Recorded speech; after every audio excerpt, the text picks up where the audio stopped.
you started recording already, Jeremy? Yeah, otherwise I'm going to forget. Right, good show. All right, maybe we'll give it a couple more minutes, get some more people to join. We'll get started.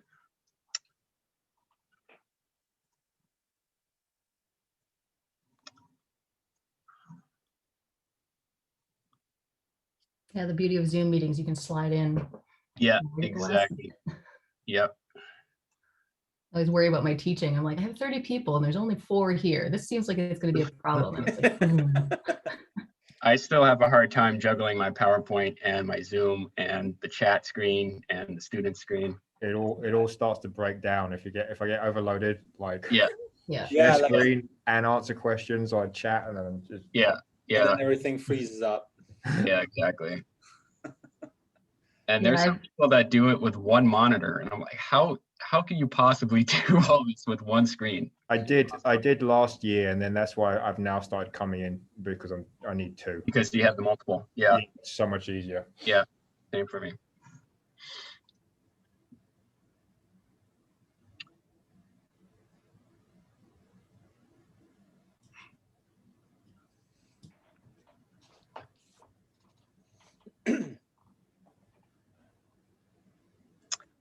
All right, I guess I'll go ahead and get started with the introduction, and then some other people might start trickling in. It's just after 3 p.m., so let's go ahead and get started. Welcome everyone to the second Marine Science Seminar of the semester. Jeremy and myself are excited to have everyone join. For those who are new, we're trying to host these seminars about once a month on Wednesdays, and we're gonna target the 3 to 4 p.m. slot. So we have more talks planned for the semester, so stay tuned for updates. So without delay, I have the pleasure of introducing today's speaker, Dr. Hollie Putnam. Dr. Putnam is an assistant professor in the Department of Biological Sciences at the University of Rhode Island. Her lab is focused on physiological ecology and epigenetic processes and seeks to understand how the environment and biotic interactions drive organism phenotype, ecological patterning, and evolutionary processes. Her work primarily involves reef-building corals and other calcifying marine invertebrates. Some of her projects include studying the adaptive potential of corals through holobiont functional integration, predicting the phenotypic and evolutionary consequences of environmental epigenetic linkages, and developing practices to decrease the impacts of climate change on shellfish aquaculture. And that's just to name a few of her many research projects. Dr. Putnam completed her PhD at the University of Hawaii and her master's degree at California State University. She has further completed several postdoctoral appointments at the University of Hawaii, with 2 years as a prestigious NSF Ocean Sciences postdoctoral fellow. Over the past 5 years, she has received funding from a diverse array of sources, such as NSF, USDA, and the Foundation for Food and Agricultural Research. Lastly, Dr. Putnam has over 55 publications in top journals such as Nature Climate Change, Global Change Biology, and the Proceedings of the National Academy of Sciences. So with that, please join me in welcoming our speaker, whose talk is entitled Coping with Climate Change, Mechanisms of Carryover Effects and Cross-Generational Plasticity in Marine Invertebrates. And so Hollie, I will pass it over to you. Thank you very much. Thank you for the invitation to be here today. I wish I was in the warm Florida weather with you all. It was nice to see a bunch of familiar faces and to meet a bunch of new faces as well. Excuse me as well. Let's make sure everything's working here. Okay, so it's clear we're in a time of rapid environmental change. As you can see here from these graphics from the IPCC summaries for policymakers, that there's a variety of factors that are changing and a variety of factors that are associated with the ocean or the marine systems that are changing. For example, global mean surface air temperature is driving increases in global mean sea surface temperatures. So here we see the historical modeled values as well as RCP predictions into the future on sort of a worst case scenario and best case scenario, we'll just call these generally. So with this increase in sea surface temperature, you don't just have sea surface temperature rising, we also have an increase in the number of marine heat wave days projected into the future. And in addition, there's other factors associated with the marine system that are changing under these scenarios. Specifically, there's a decline in the surface ocean pH, which we know of as ocean acidification, that's projected to intensify into the future, as well as a decline in ocean oxygen and a decrease in Arctic sea ice extent. And so we can see we have a variety of climate change factors or stressors in the ocean. And also from this report, we can see that there's a variety of impacts on marine ecosystems, and not just single marine ecosystems, but multiple complex and important marine ecosystems. So what this graphic is showing is global mean surface temperature change relative to pre-industrial on the y-axis, as well as the colors showing the level of added impacts or risks, and as you go through these transitions, and then the confidence level for going through such a transition. So what we can see here is that ecosystems such as warm water corals, kelp forests, seagrass meadows, et cetera, where we find things like reef building corals, oysters, clams, et cetera, are showing a high potential or a high prediction for very high risk, not just low risk, but very high risk. And also, as you can see here, high confidence for transitions to these risky states or to these threatened and impacted states. And so unfortunately, we're going from systems that look like this, like a coral reef, to systems that look like this, where we have these increasing stressors such as warming and ocean heat waves driving mass coral bleaching and mortality on coral reefs. And so we're now at a point where we can see that there's clearly that there's a variety of climate change factors happening, and that climate change is threatening marine organisms in a variety of ecosystems. And so now we're asking, how will organisms keep pace with the rate of climate change? And when we think about organisms responding to change, we typically think about things like ecological genetics, where you have some genetic variation that affects gene expression, which in turn affects the phenotypic variation, which influences or affects how organisms interact with each other and with the environment. And then through natural selection, we get a change in our ecological genetics. So in addition to this ecological genetics loop, we also have an ecological epigenetics loop. So I know a large number of you on this Zoom are familiar with epigenetics, but we'll define epigenetics generally here as heritable changes in gene expression and function not explained by changes in DNA bases. So going beyond the genetic variation, right? So we have this additional epigenetic variation on top of the DNA that affects gene expression, which in turn affects phenotypic variation, which also impacts interactions with the environment and with other organisms. And through natural selection can alter the genetic variation in a similar loop to the ecological genetics. But in addition to what we see with ecological genetics, we also have the important role here of the environment or ecological interactions that can directly alter epigenetic variation, providing essentially a sort of shortcut to these loops that we're seeing here. And this is particularly, this topic and this role for ecological epigenetics is particularly important when we're thinking about organisms, sessile, benthic, marine organisms that have complex life history strategies. Because in this complex life history strategies, there's lots of different life stages that can be impacted by the environment and by ecological interactions. And so here I'm showing reef building corals and the life stage of geoduck clams.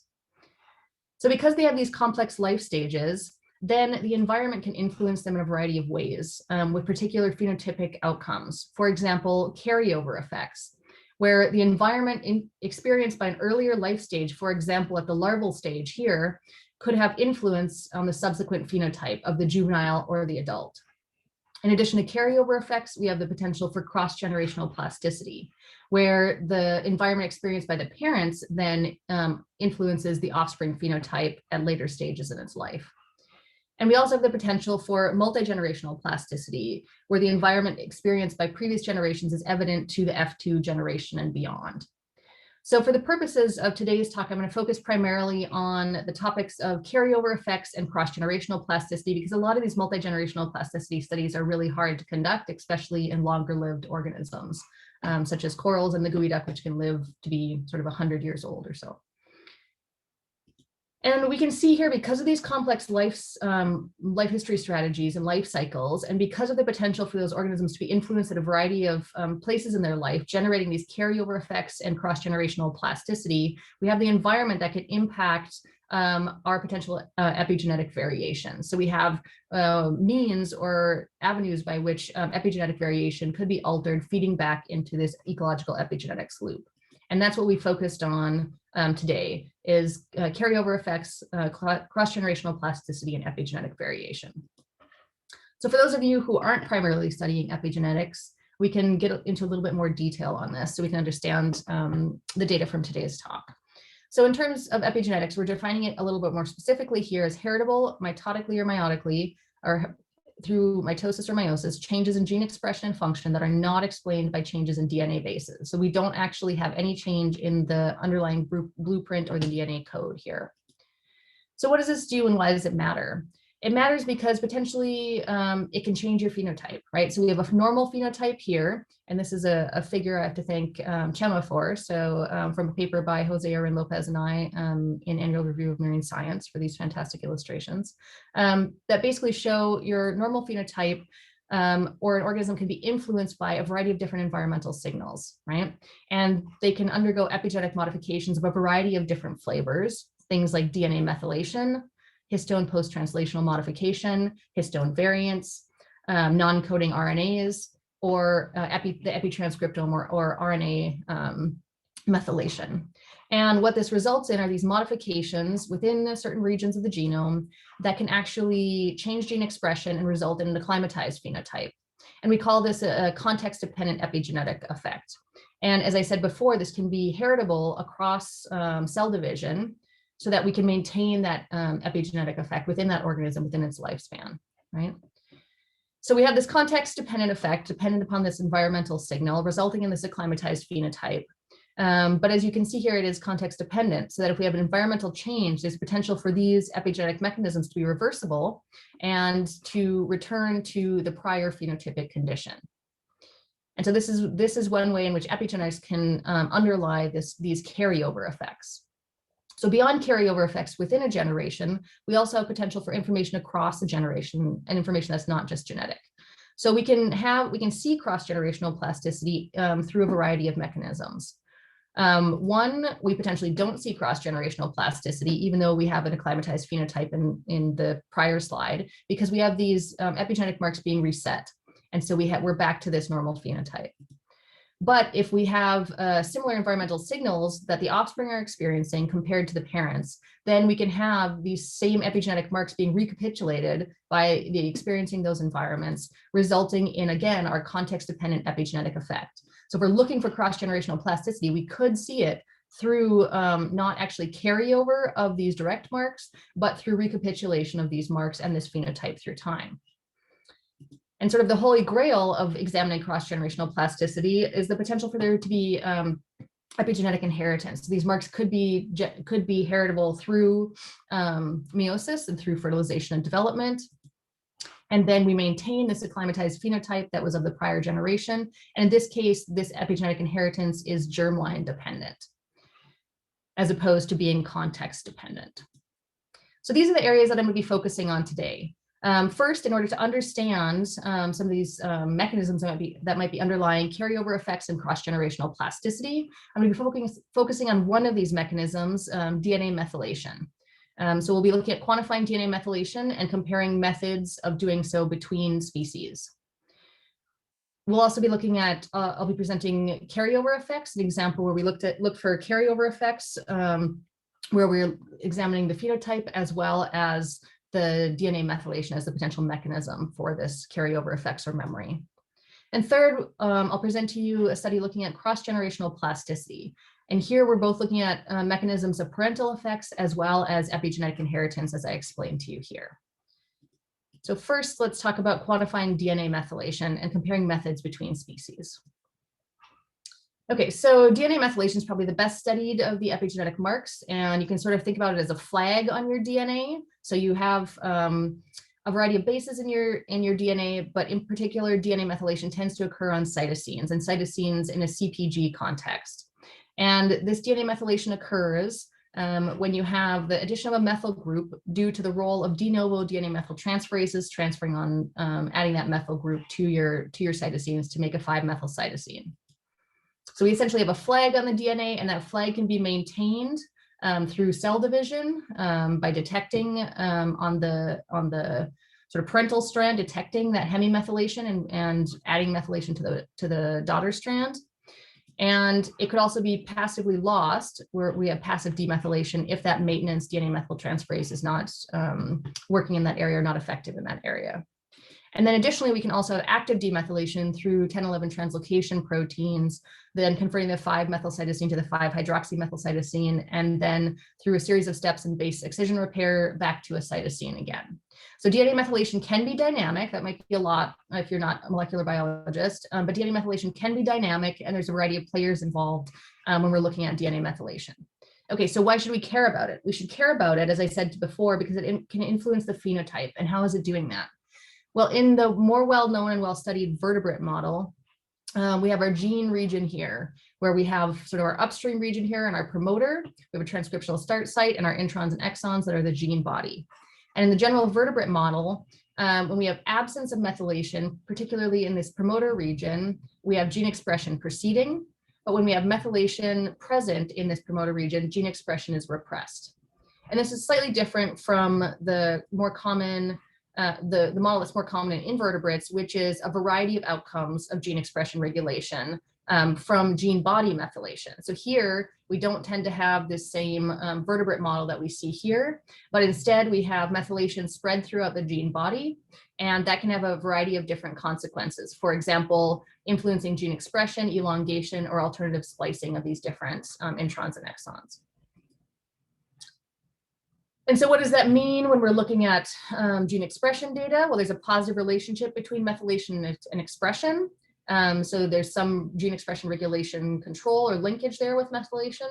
And then we're looking at the variability of expression, as shown here by the coefficient of variation, the inverse of the coefficient of variation of expression. Genes with greater methylation, as shown by this red line, have less variable expression, where genes with weaker methylation have more variable gene expression. So there's evidence from corals and other invertebrates that there's a link between DNA methylation and gene expression, and there's a link between DNA methylation and gene expression variability. So it seems to be having a regulatory control that's reducing sort of noisy expression.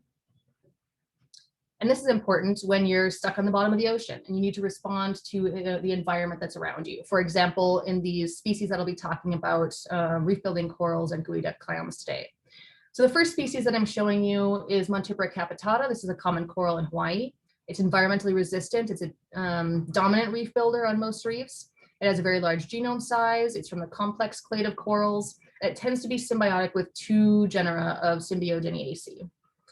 And in comparison, we have another common reef builder that's a more weedy coral. It's more environmentally sensitive. It tends to bleach sooner. It has a smaller genome size. It's from the robust clade. It tends to be symbiotic with 1 genus of Symbiodiniaceae. So we wanted to compare how we can quantify DNA methylation between 2 different species. So we're not just looking at a single species, and between multiple different methods. And so we want to look at multiple different methods for a variety of reasons, and I'll explain those here. The 3 different methods we are interested in are 1, whole genome bisulfite sequencing, 2, methyl binding domain bisulfite sequencing, and 3, reduced representation bisulfite sequencing. So what is bisulfite sequencing and why does that matter? So what bisulfite sequencing can do, or bisulfite conversion can do, is allow you to actually convert unmethylated cytosines to a different base. So they're actually detectable then if you compare that against the original genome reference, right? It looks like a different base. So if you have a methylated cytosine, it remains a methylated cytosine. If you have an unmethylated cytosine, it changes to a U, and then through PCR, it changes to a T. So you actually see that as a base change that's different if you compare that to a reference genome. So we can see with single base pair resolution that all these data sets, we can see methylation in all these data sets with single base pair resolution. So why choose these different types of approaches? First, whole genome bisulfite sequencing. This is generally thought of as the gold standard. You would get, in theory, coverage of your entire genome, and it would allow you to capture things like either with the promoter region, methylation in the promoter region, or methylation in the gene bodies. This approach, methyl binding domain bisulfite sequencing, is a reduced approach. So basically what it does is there's a methyl binding domain protein that binds to the methylated DNA and pulls it down. And then you enrich for that particular fraction, and then you're only sequencing that fraction. And when you have methylation that's 10% or less within a genome, is it really worth sequencing the entire genome, or should you only be sequencing the methylated regions? And then we have RRBS, which is another reduced representation bisulfite sequencing. But what that's doing is actually looking at specific cut sites, which would be something like a CCGG. And it would be cutting in those regions, hoping to enrich for sequences that have CGs. And this is common in vertebrates because there tend to be CG-rich repeat areas. So you would get a lot of data in those CG-rich repeat areas. So we wanted to compare these three different approaches in a non-model marine invertebrate, to be able to understand what would be the best for the field going forward to get the data of the type that they're interested in for their hypotheses. So basically, we took 3 replicate fragments from each of these species and prepared them through either WGBS, MBDBS, or RRBS, and sequenced them all together on a single sequencing instrument, the Illumina NovaSeq. And so I'll give you a broad overview of our findings. What I'm showing you here are Circos plots that are showing you, for example, just a single scaffold, which you can sort of think about as a chromosome. So here we have a single scaffold, and here are the genomic locations around that scaffold on the outside in numbers. The next track here in the dark bars is showing you all the gene regions within the genome. And then these 3 tracks are showing you the data, the mean data from all 3, or the combined data from all 3 of the samples for this particular method, with WGBS shown in green, the whole genome, the reduced representation shown in purple, and the methyl binding domain is shown in orange. So what you can see is this makes sense so far, right? You'll get the most data or information from the WGBS. You get slightly less from the other 2, the reduced representation, which makes sense because that's what you're aiming for. You don't want to sequence as much and spend as much money because you think you can get just as much data. But when we look at this, yes, we see some major similarities and patterns where there are a lot of CPG data as shown by each of these individual dots is showing a CPG. We can see some similarities in the patterns or some correlation, but we definitely have a lot sparser data when we look down here at MBDBS. And so we contrast this against Pocillopora acuta. And the first thing that you'll notice is that there's a lot of methylation here. Sorry, I forgot to say this methylation is showing from 0% methylated for that particular cytosine up to 100% methylated for each of these dots. So when we look over here, compared to a lot of things up near the 100 mark on the Montipora, we can see a lot lower methylation here in Pocillopora across this scaffold. And again, these are just representative scaffolds. The largest scaffolds are the scaffolds with the greatest number of genes, but we repeated this for all the scaffolds in each of these genomes to show consistency. So overall, what we can see here is that there is some similarity between the 3 methods for each of these species, but Montebreak Capitata consistently has higher methylation, and this you can see is correlated often with gene bodies, as we saw or as we projected from our invertebrate model. Okay, so we can see sort of the overview of where methylation is in the genome.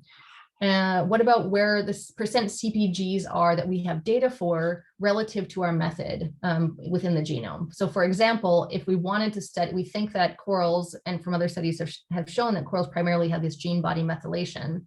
We would want to see a lot of our CPG data within the gene body area, right? So what this graphic is showing is the percent CPGs we have calculated from the genome here, and then from each of the 3 methods here, the WGBS, the RRBS, and the MBDBS. And each of these sections in the stacked bar plot is showing you a genomic feature. At the bottom, the CDS, or the coding regions. The next is the introns, and then we have upstream and downstream flanks at certain base pairs away from the gene. And then the top is the intergenic region. So what you can see here, if you look across the board, is that each of these methods, or all of these methods, are showing us that we have about greater than 50% of the CPGs that we have data for that are associated with the gene-related regions, or the coding regions themselves. And then if we compare, for example, the CDS, the coding regions of interest, across these different methods, we can see, yes, the enrichment approach does actually enrich for methylation in a species where we think we have gene body methylation. Sorry, it does actually enrich for CPGs in a species where we think we have gene body methylation, because this CDS portion is significantly larger. And that's in Montebreak. So and MBD enriches for data in the gene body methylation, and a large proportions of the CpG are in the genic regions. And we see similar patterns here for Passalopera as well, that MBD enriches for things in the gene body regions. Here we have about 60%, and then a large portion of the CpGs are in the introns and the CDS, as we can see in these two bottom fractions. Okay, so we can see where our methylation is, and we can compare that between our different methods. And now we can also say in all the regions that are the same in the genome, right, in all the samples, how quantitatively do our values compare with each other? And that's what these correlation plot heat map hybrids are showing you. So here we have MBDBS, RBS, and WGBS in a matrix form here, where here we're looking at the Pearson's correlation coefficient of the value that's quantified or extracted of percent DNA methylation, as well as the correlation coefficients for these particular comparisons, right? So you're looking at this in a matrix in a crosswise comparison. And this is the correlation of percent methylation, all the CpGs that are common to all methods and all samples. So we're comparing apples to apples here. So what we can see is that there's high correlation within and among methods, right? So if we look at a single method, we have 0.87, 0.85, 0.86, right? Similarly here with RBS and similarly here with WGBS. There's high correlation both within and between and among methods. But we see differences in the pairs when we compare them to WGBS, which is our sort of gold standard. So the correlation of MBDBS and WGBS is higher here than our correlation of WGBS and RBS. Okay. And again, we contrast this against Passalopera, right? These heat maps look a lot different and they're not very pretty, right? So here we have much lower correlation within and among methods than in Montebreak Capitata. And you can see that here by the lack of the heat and the high Pearson correlation going across these particular graphics. We also see a flip-flop in the similarity of pairs of methods, where now we have correlation of MBDBS and WGBS is lower than that of RBS and WGBS. And we can see here these lower values between these two species. So Montebreak has greater within and between method correlation and percent DNA methylation than Passalopera does. And this makes sense, again, with what we saw back here in our sort of overview of a scaffold from the genome as to what the methylation looked like. It's more sparse in Passalopera, and it's much more dense in Montebreak. And this variation that we see in Passalopera, I think then contributes to that variation in the call of the percent methylation that we see. So just to remind you here, we have in Montebreak Capitata, which is an environmentally resistant dominant coral with a large genome and multiple symbiont partners. There are environmentally sensitive Passalopera with smaller genomes and fewer symbiont partners in Hawaii, at least.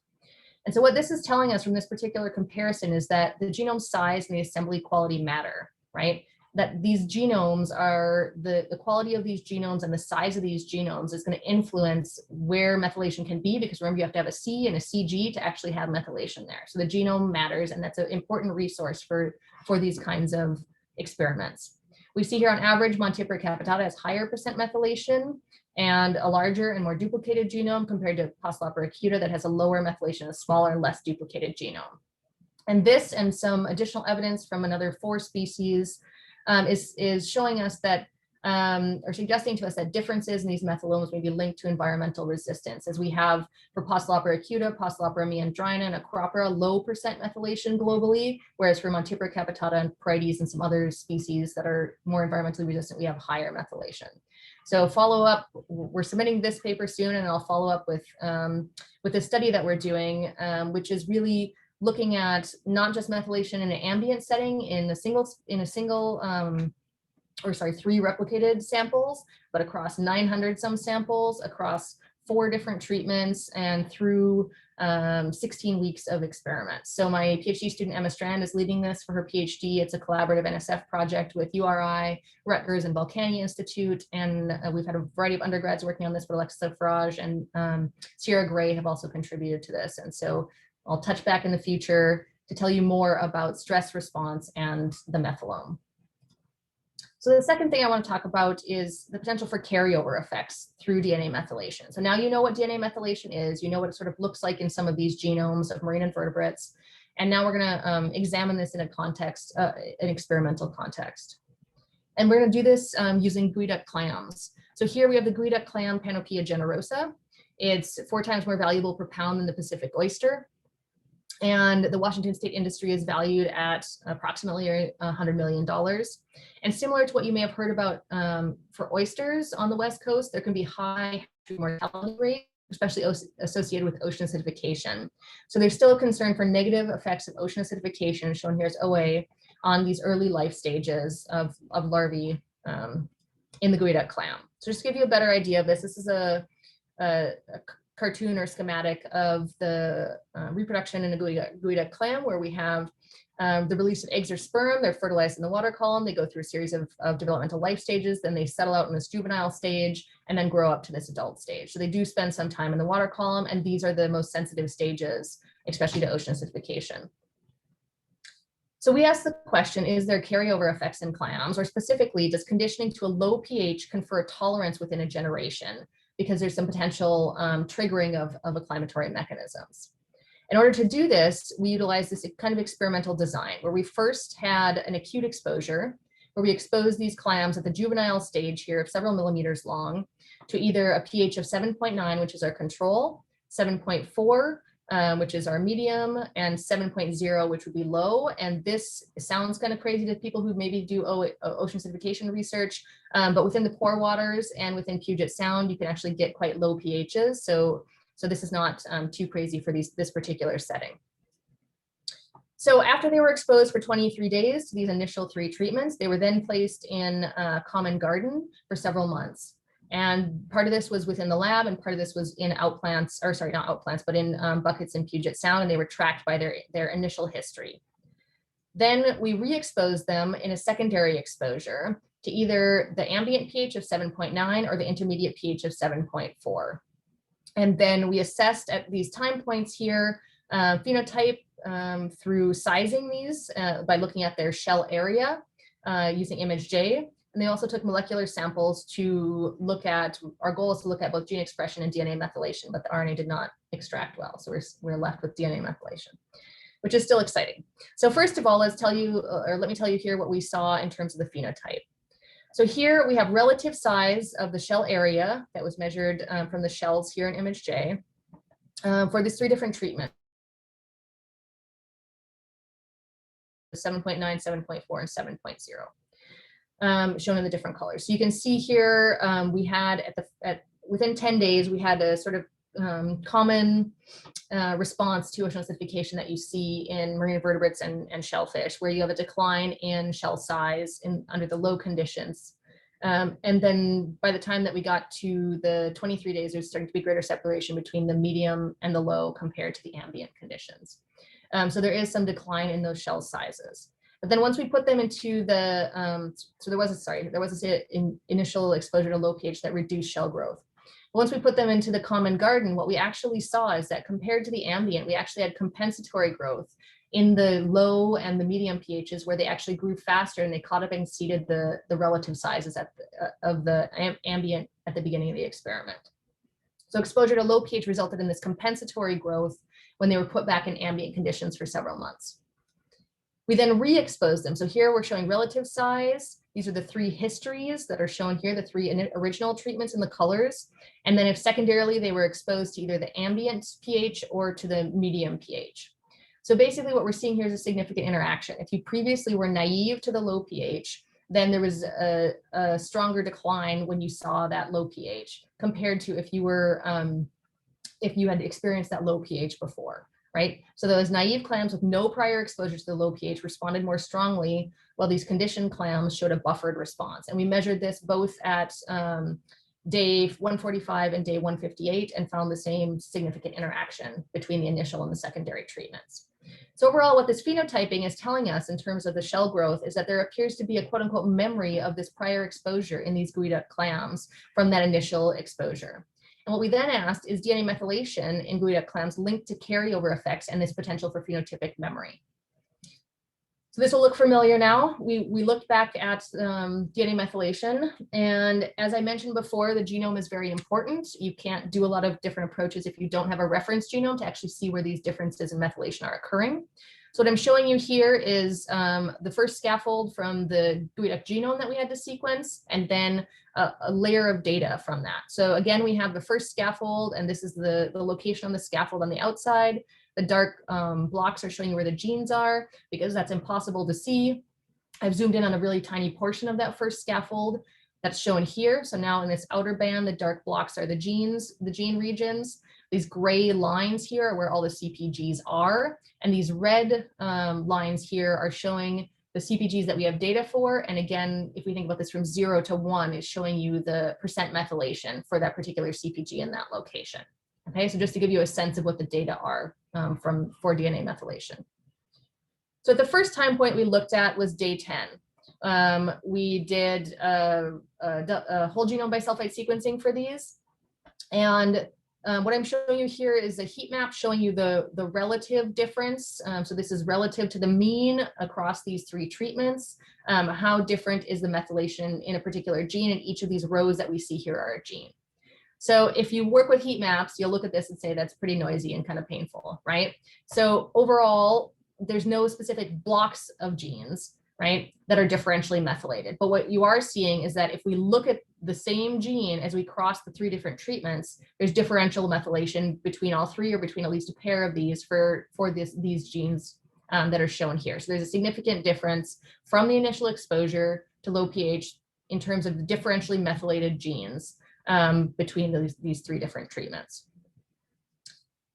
Similarly, after 135 days, where they spent 3 months, about 3 months of that, or sorry, just several months of that within the ambient common garden, we asked, do they still have differences in methylation? And there's still significantly differentially methylated genes. We see different clustering here, but we see that there's still different methylation in these particular genes between these 3 pH treatments, even after the common garden.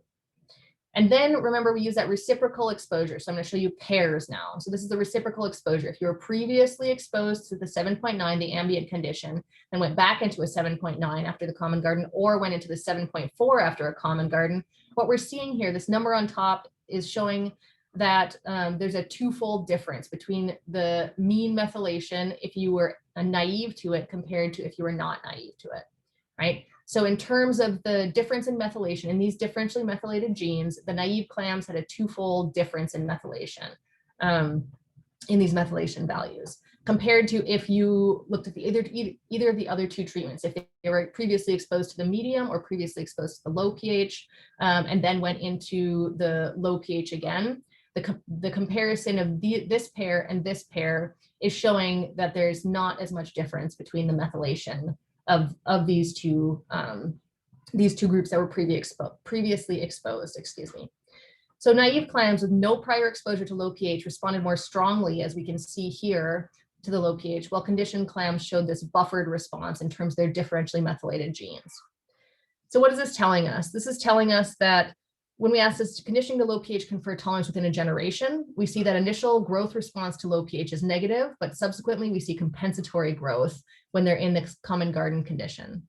And then when they're re-exposed, the reduction in the growth appears to be buffered if they were previously exposed to the low pH compared to if they were naive to it. So this suggests that differentially methylated genes are present between the treatments, and that DNA methylation could be a mechanism of epigenetic memory. When we look at the gene ontology enrichment for these particular methylated genes, we can see there's significant enrichment in genes involved in cytoskeletal activity, signal transduction, and nucleic acid binding. And we're just finishing up this paper, hopefully this month as well. So hopefully you'll see that in the not too distant future. But what this suggests overall is that there's potential for environmental hardening or conditioning, right? This could be an avenue of enhancing tolerance in marine systems, particularly in systems like hatcheries, where you have control over the growth conditions that they're experiencing. And so we followed this up with the proposal to FFAR, which was successful, and that's funded work by Sam Gurr, looking at a variety of repeat exposures at multiple life stages. And he is also seeing that there's a benefit of these previous exposures at these juvenile stages in terms of metabolism and antioxidants, et cetera. And this is a collaborative project with URI, University of Washington, Baywater, and the Jamestown Squalum Tribe hatchery in Brennan, Washington. So we've quantified DNA methylation. We've looked at methylation as a potential mechanism for carryover effects. What about the potential for this cross-generational plasticity, either through non-epigenetic means like parental effects, or through epigenetic means where there's direct epigenetic inheritance? So here we turn back to our coral system, and I'll define two things for you here. There's a potential to see cross-generational acclimatization through things like parental effects, which are modifications of offspring traits due to the parental environment or the parental conditions. And these are things like maternal and paternal RNAs, the bacteria, the symbionts, the viruses, and macromolecules like lipids, carbohydrates, antioxidants, hormones, et cetera, that can be packaged in the egg or included with the sperm and are of a non-genetic nature, but not necessarily of an epigenetic nature. Where we have more classically these these epigenetic features, which are heritable changes in gene expression and function, not explained by changes in the DNA bases. And these are things more classically like chromatin architecture changes, histone modifications, small RNAs, long non-coding RNAs, and our favorite for this talk, DNA methylation. So first, let's look at the potential for non-genetic inheritance through parental effects. And we did this by asking the question, does reproduction differ when transplanted to different thermal regimes? So here we use the reef-building coral Acropora hyacinthus, and this is shown on the island of Moorea, French Polynesia, which is just next to Tahiti. And we took these adult corals from this location on the forereef, and we transplanted them to this location on the back reef. So all of our source population came from the same place and should therefore be somewhat similar genetically. And then we moved half of those to this back reef location. And what's special or what's different about this back reef location? Well, we have loggers in both of these locations. And basically this sort of spider web diagram here, this radar plot is showing you the differences between the two. So the forereef conditions are shown in gray and the back reef conditions are shown in green. And so here on the forereef, we tend to have a higher rank in days under 27, so cooler days. The daily mean was essentially not different, like it was 0.01 different, I think, below the logger detection, but basically slightly higher in daily mean for this graphic, and then the mean of the daily minimum. So this is cooler. This is essentially more cooler days and on average cooler days, right? And over here on the back reef, we have more days over 30, a higher mean of daily variance, a higher mean of the daily range, and a higher mean of the daily maximum. So essentially you can think about these as the forereef is cooler and less variable, and the back reef is warmer and more variable, right? So we transplanted these in April and they spawned in the following October, in which we could identify that they were ready to spawn by seeing these egg bundles that are starting to form within the corals.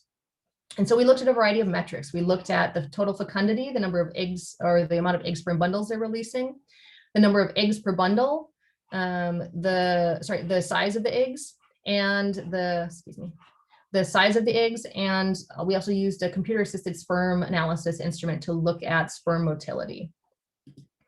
So here again, the forereef conditions are in gray and the back reef samples are in green. Here we have eggs per centimeter squared. So the eggs release normalized to the surface area of the coral. And we can see here there's a pattern for greater egg release on the forereef, in the forereef corals compared to the back reef corals.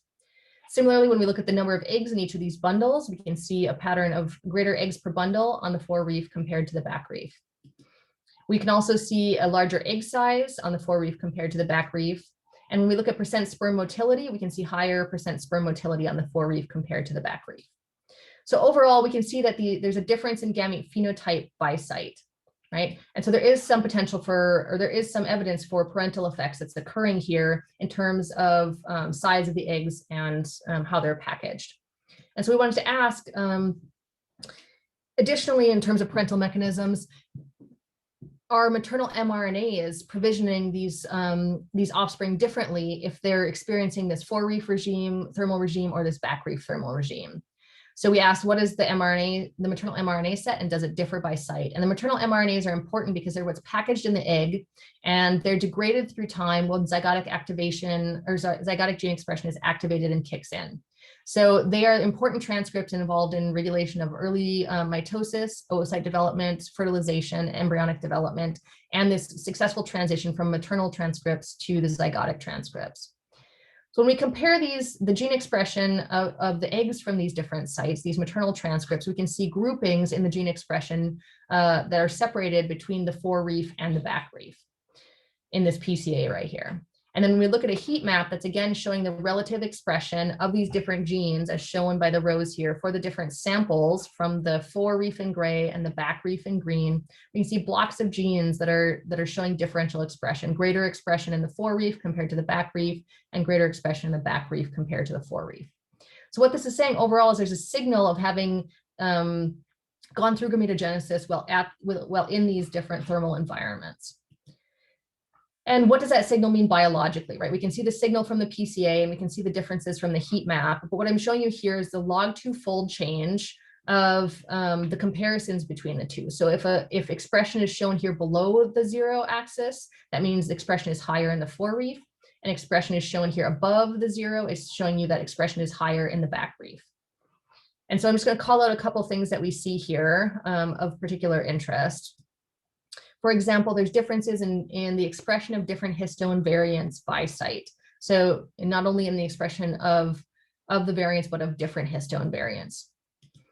There's also greater facilitation of the heat shock protein 70 response. There's a particular gene called saxin, which is a sort of uber chaperone, and it's been shown implicated in GWAS studies to be underscoring underlying thermal tolerance in Acropora. And what we're seeing here is greater expression of that or higher expression in the back reef, where we think this is more thermally stressful for them. Similarly, we see greater mitochondrial response from a variety of genes in the hotter back reef. And so this shows us again that there's potential for parental effects there, not only just in size, but also the way that these eggs are packaged in terms of their maternal RNAs, or their parental, in this case, RNAs. We also looked at epigenetic features. And we did this by asking, does sperm DNA methylation differ when transplanted to contrasting thermal regimes? There's this horrible technical thing where basically it's really hard to get RNA from sperm and really hard to get DNA from eggs. And so we basically get gene expression from eggs and we get DNA methylation from sperm, but the perfect scenario would be we'd have both from both. So if anybody knows any sort of lipid-rich DNA extraction protocols, I would love to hear about that. But here we're able to ask, is there potential for this cross-generational plasticity through epigenetic inheritance, right? And we did this by one of the methods I spoke to you about before, this methyl binding domain bisulfite sequencing, where we enriched for the methylated DNA, bisulfite converted it, prepared our libraries, and then sequenced those libraries. Then we looked at our differentially methylated genes. And because of coverage here, I think there are a lot fewer, but the ones that we see that are differentially methylated between the forereef and the back reef are pretty interesting. So here I've grouped them into two categories. And so these are all the differentially methylated genes that I'll be showing you here. It's basically less than 10. So again, we have forereef in gray and back reef in green. And so here we have our proportion methylation. So we can see there's lower percent methylation or lower proportion methylation in the back reef compared to the forereef in a suite of genes that is involved in translation. And also, we see a suite of differences in genes involved in capacitation, but this time the response is reversed, right? So we have higher methylation on the back reef compared to the forereef. And remember, just to think about it as the inverse when you're thinking about what it does for gene expression, right? So sperm are primed in different ways. We can see this with the differences in this group of translation genes and capacitation genes. And this has implications for the gene expression regulation, right? Remember, there's a positive relationship between methylation and expression. So these genes that have greater methylation, we would expect to see higher expression on here. And if we can get the RNA-seq from the sperm, will be golden to be able to test that hypothesis. But these two particular features are important for translation, obviously, as well as capacitation, which is the preparation of the sperm for successful fertilization. So here, sperm are primed in different ways due to their parents' time at these different environmental conditions or different thermal conditions. And this change or difference in DNA methylation has implications for gene expression regulation. So that was a lot in a very short time. So let's go over that in a cartoon way, which I always find is easier to sort of take home. So we looked first at egg phenotype. And on the forereef, we saw that in these cooler, less variable conditions, we had larger eggs, whereas on the back reef, in these warmer, more variable conditions, we had smaller eggs. And this might make sense because of the stress that these corals may be having to deal with on a daily basis in these thermally warmer and more variable environments for how much they can actually provision these eggs. When we looked at egg gene expression, we saw that there's a histone 2A variant with differential expression in the forereef versus a histone 2BL4 in the back reef. And also, as I talked about, this saxin and other genes that are facilitating the heat shock protein response and genes involved in the cellular stress response and mitochondrial function. So we're seeing provisioning in these eggs potentially for this warmer and more variable environment in which they're going to be released in. When we look at sperm phenotype, we see higher motility on the forereef compared to the back reef. And when we look at sperm DNA methylation, we see higher translation on the forereef versus higher capacitation on the back reef, which may be essential to actually fertilize these eggs successfully. So overall, in this particular section, we basically see parental effects, both in the maternal mRNAs and the size provisioning when these corals were transplanted to contrasting thermal environments. We also see that sperm DNA methylation differs when transplanted to these different environments. So it looks like the eggs are primed for these thermal environments. They have different expression in a variety of genes and potential epigenetic inheritance linkages through these histone modifications, the gene differential expression of the histone modifications. We see that sperm is epigenetically programmed. So the sperm methylation may be involved in regulating the embryonic transcription even beyond the earliest stage of just being a sperm.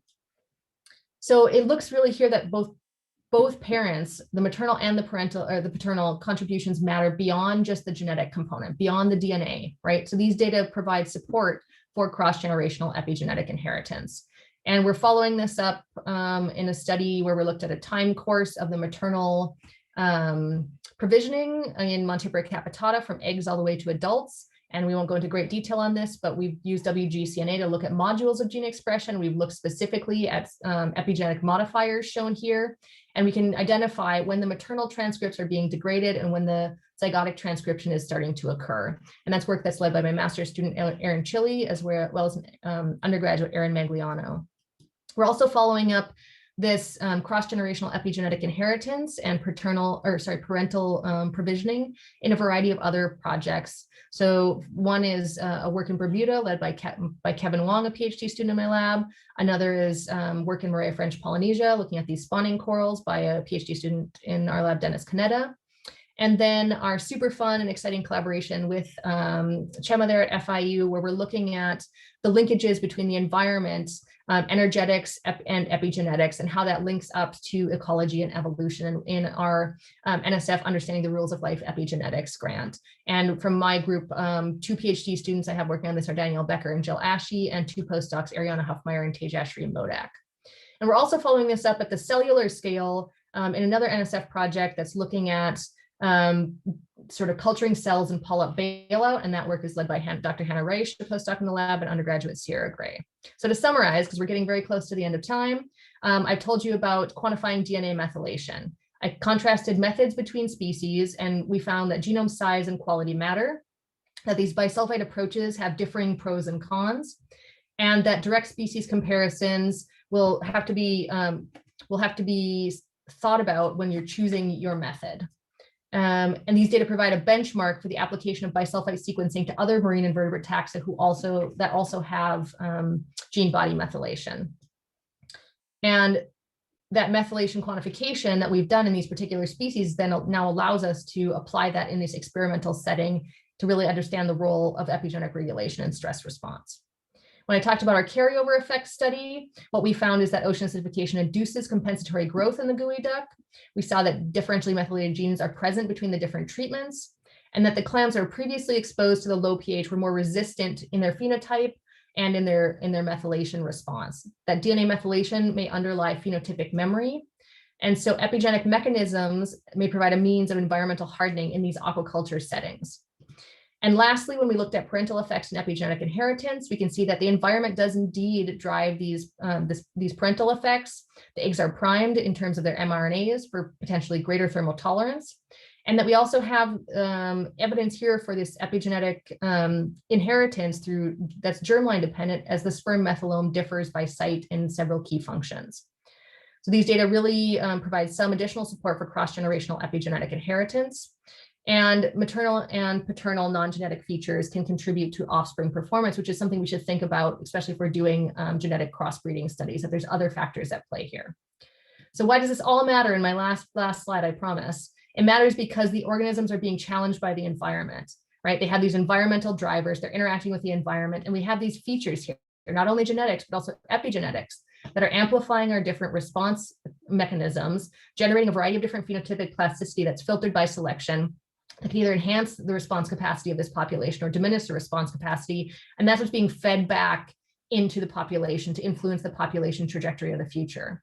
So these kinds of studies are really what are going to help us to understand beyond genetics and other factors, what might our systems of the future look like? Are we going on the road to slime and slurry? Are we going to be able to maintain coral reefs, clam hatcheries, oyster reefs, et cetera? So with that, a ton of work has gone into this, and I'd like to thank a variety of funding sources, the team, and fantastic collaborators. And if I have time, take any questions. Great. Thanks, Holly, for a really interesting seminar. Thank you. So we do have a couple minutes for questions. So if anyone would like to ask a question, you can go ahead and unmute yourself and ask away. This is our spawning in French Polynesia. That's what you're watching right now. In regards to the study about the gooey duck, for the lowest pH exposure, did you find that there was a density cost associated with that when it compensated the growth? Shell density you're talking about? Yes. We didn't have a direct measure of that in our particular study. I think that's something that's really critical to look at. I will tell you anecdotally from the hatcheries that a lot of the hatcheries are buffering their water already because they sieve all the animals, right, at different stages and sizes to move them through their industrial setting in the different tanks. And when they do that, they found that there has been shell crushing in the past. And so it's possible that the low pH in their intake waters was already causing some shell thinning, and that would be something really critical to look at. We primarily don't do that in our lab. So if you're someone who does that, I'd be happy to chat about it.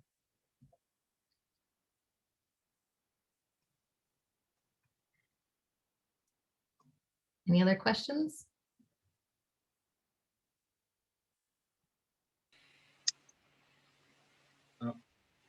Other questions from the group?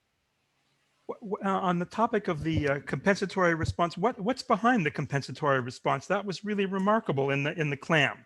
Yeah, that's what we don't exactly know yet. And that's where it's such a disappointment that the gene expression, that we couldn't isolate the RNA from those samples. We put it in RNA later. And I think there's something with sort of like the gut of the gooey duck that either there's too much seawater in there or there's I don't know, algal cells or something else that people have found that they often don't get fixed well. So basically we don't have RNA to look at to really speak to that. All we've seen from the DNA methylation, if we sort of think that, you know, maybe the DNA methylation signal that we're seeing, then we could potentially assume that some of the same genes are involved. And if we assume that, then we've seen enrichment for sort of cytoskeletal